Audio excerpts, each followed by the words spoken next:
Vijay TV Priyanka DJ வசி அப்படிங்கிறவங்கள ரெண்டாவது திருமணம் பண்ணிக்கிட்டாங்க. இவங்களோட திருமணம் ரொம்ப பிரைவேட்டா ஃப்ரெண்ட்ஸ் அண்ட் ஃபேமிலி மத்தியில நடந்து முடிஞ்சிருக்கு. மேலும் பிரியங்காவுக்கு மேரேஜ் ஆன விஷயம் கேள்விப்பட்டதுல இருந்தே பலருமே பிரியங்காவுக்கு வாழ்த்துக்கள் சொல்லிட்டு வராங்க. அந்த வகையில பிரியங்காவுக்கு ரொம்ப க்ளோஸ் ஃப்ரெண்டா இருக்க நிருப் நந்தகுமார் கூட அவரோட வாழ்த்துக்களை கொஞ்ச நேரத்துக்கு முன்னாடி தான் ஷேர் பண்ணியிருக்காரு. பிக் பாஸ் சீசன் 4ல தான் பிரியங்கா ஒன் ஆஃப் த கண்டஸ்டண்டா கலந்துக்கிட்டாங்க. மேலும் நிருப்போ பிக் பாஸ் சீசன் 4ல தான் இருந்தாரு. ரெண்டு பேருமே டாம் அண்ட் ஜெரி மாதிரி அப்பப்ப பிக் பாஸ்ல சண்டை போட்டுக்கிட்டாலும் அக்கா தம்பி அப்படின்ற பாண்டிங்கோட தான் பழகிட்டு வந்தாங்க.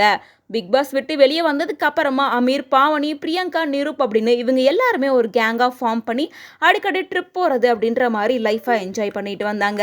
இந்த நிலையில தான் பிரியங்காவோட வெட்டிங்க்கு நிருப் வாழ்த்துக்கள் சொல்லி ஒரு போஸ்டர் ஷேர் பண்ணியிருக்காரு.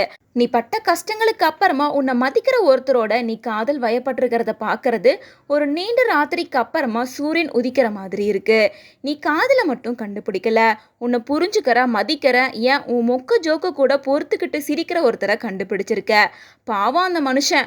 உனக்காக நான் ரொம்ப சந்தோஷப்படுறேன். இந்த புது அத்தியாயம் உன் மனசுக்கு எப்போதோ எதிர்பார்த்தது போல எல்லாமே இருக்கும்னு எனக்கு தெரியும்.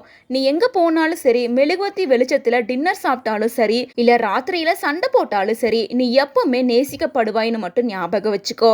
அதிகமான அன்போட, ஆழமான பாசத்தோட, என்றென்றைக்கும் குறையாத அன்போட, நிலையான பாசத்தோட இது வரைக்கும் நீ பட்ட கஷ்டங்களுக்கு அப்புறமா இப்போ உனக்கு சரியான பொருத்தமான அன்பு கிடைச்சிருக்கு. இதுக்கு முன்னாடி இருந்ததெல்லாம் முழுமை அடையாததா இருந்திருக்கலாம், ஆனால் இப்போ எல்லாமே சரியாக அமைஞ்சிருக்கு அப்படின்னு சொல்லிட்டு பிரியங்காவோட இந்த மேரேஜ் லைஃப் நல்லா இருக்கணும் அப்படின்னு சொல்லி வாழ்த்தி இந்த போஸ்ட்டை கொஞ்சம் நேரத்துக்கு முன்னாடி தான் ஷேர் பண்ணியிருக்காரு.